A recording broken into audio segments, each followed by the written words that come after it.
my children! We're nearing the end of the 10th anniversary, and while we have dived back into several other series with Longbox this year, let us not forget there was horror last year that still must be explored, with more of the Red Mother. When we last left Daisy and her dreams of a dark figure who had a grinning face, she had wandered back to the park where her boyfriend Luke had vanished, discovering several people happily converging on it and welcoming the monster from her dreams into the world. This is an intense game of phone tag they've been playing. The old lady refers to it as the Herald of the Red Mother. And Daisy takes this moment to punch the old lady and run for it. A lot of horror stories would be over sooner if the main character just punched the first old person they saw.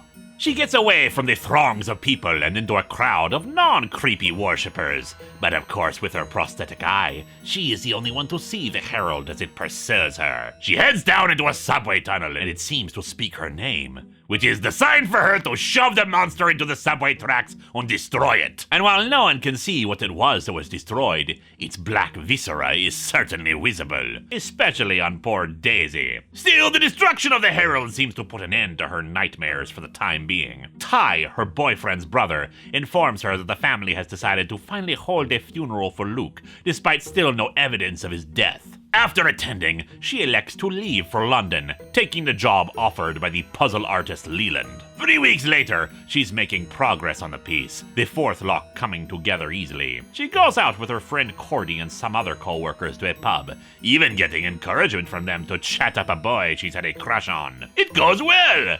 Everything is coming together in her life again. And the fact that everything is going well is why we're spotlighting it on this 10-year-old show about horror comics. No, that night she spots a dark figure watching them, but while the co-workers are happy to drive the creepy figure off, when she goes home to her flat, it's revealed that Cordy and the others are servants of the Red Mother. While she continues to date this new man, Ian, she begins experiencing her red visions again, which frustrates her work on the next level of the puzzle. She tries to go and explain her issues with Leland, though he's a bit distracted by having sex with Cordy. But hey, at least she has Ian to spend time with for now, and that's certainly a comfort. Less so is that the Herald of the Red Mother begins to reform once again.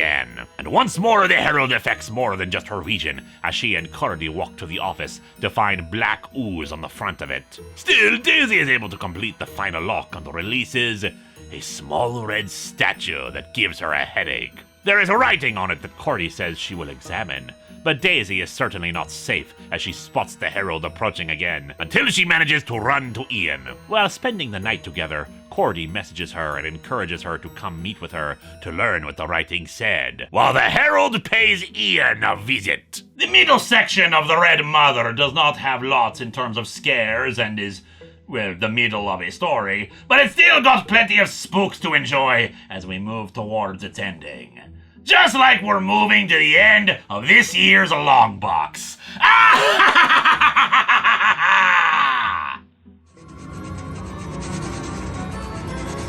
Atop the Fourth Wall presents Longbox of the Damned!